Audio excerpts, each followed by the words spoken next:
looking on a 3rd and goal. We got Hooper hanging with Mr. Hooper. That is Austin Hooper. Browns go up 7-3. The Giants in the red zone were so weird. I mean, really, were Joe Judge just going to go for it? Or wait, look at the hijinks. We're going to scramble, and we're going to have punter Riley Dixon, who maybe is familiar with fakes, as we heard, is going to throw it into triple coverage to Nick Gates. Anytime you can have the punter throw into 5 defenders to the center, you have to do it, I guess. That could have been Antonio Gates, and that wouldn't have worked. Dixon to Gates. 7-3. They're going for it again. Wayne Goldman.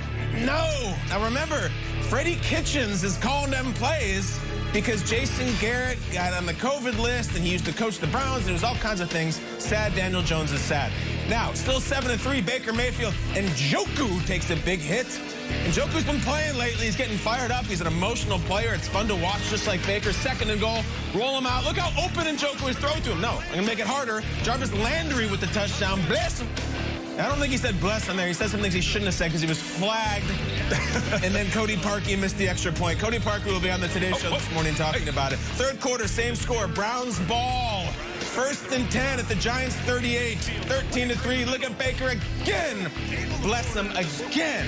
That is Jarvis. Plus, it was very big. 2019. It was a cool thing to say. And then Chubb. He gets in the end zone. 20-6. The Browns, again, sad Daniel Jones is sad. 20-6, the Browns. Check this out. Baker, keep clapping, buddy. You deserved it. You've earned. You have a 10 next to the team name, 10-4. Baker talked afterwards. He's just hanging out the passenger side of his best friend's ride trying to win the AFC.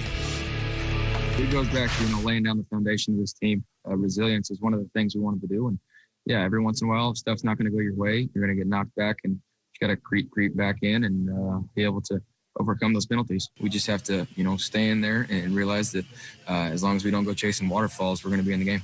Yeah, we don't want no scrubs. I mean, we got some dogs outside, so we got guys that we're very proud of. No, I don't want your number. No, I don't want to give you mine. Okay, Baker, looking at the AFC playoff picture. With the win last night, the Browns move up into that 5 seat in the AFC. They are a game closer to the Steelers.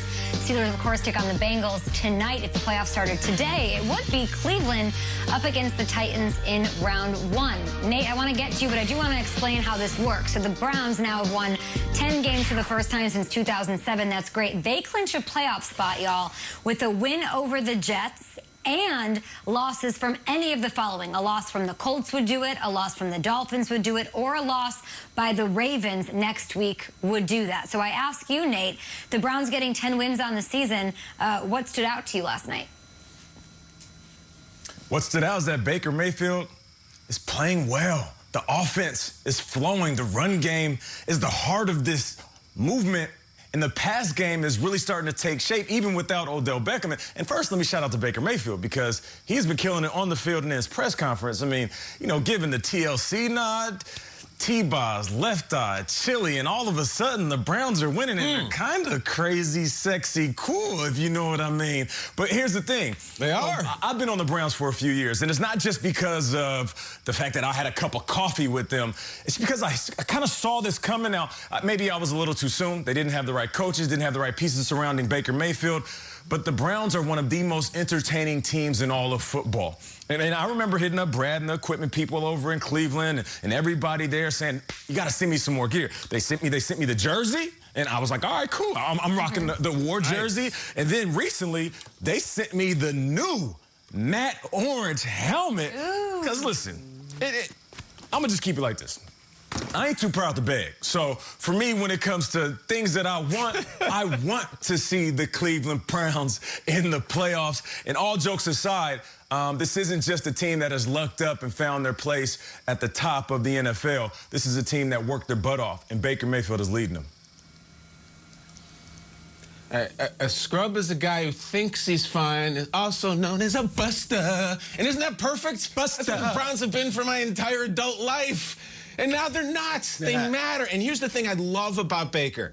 I love when people shed these labels that get put on them and shed reputations. You know, he's a gunslinger. He'll just chuck it all over the field. You take the good and the bad with Baker. He's a poor man's Brett Favre. No. Do you understand that last night Baker Mayfield played another clean game? I'll give you the raw numbers. In the last 57 days, Baker Mayfield has thrown 1 interception. 1. During which time, sports fans, Patrick Mahomes has thrown 4, Tom Brady has thrown 7, and Russell Wilson has thrown 10. He's got 1 pick in about 8 games. This whole thing that he plays with his hair's on fire and is irresponsible, it's not happening. He's growing up right in front of us. So you can be a fan of Baker, you can not like him, you can be a critic. You can trust Baker at this point. He is not going to blow it on national television and get too excited. He's cool, he's calm, he is delivering. And I gotta say, Peter, those commercials keep getting funnier. I like the one where he wants to put the little quiches out and we're having company. With each win, they're getting funnier, and they got 10 of them now because their quarterback doesn't blow it.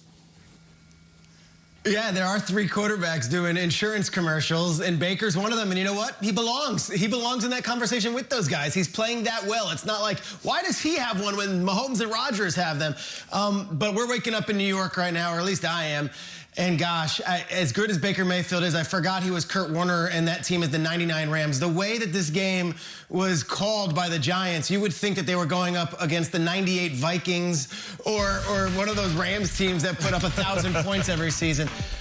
It's a 0-0 game, and we've got Riley Dixon doing a fake right there, and then you get 4th down again, and it's like, all right, just take the points. Take the points. Giants' season is on the line. You've got Colt McCoy at quarterback. And they're calling these aggressive plays. What was this? The Browns were going to score. I think the Browns were going to score 400 points in this game. It was eventually like 13-0, and if they'd hit the field goals, it would have been 13-9. This game got out of control. It was 20-6. Giants had no shot. But in the first half, the Giants went for it on 4th down 2 different times, and it was a 1-score game.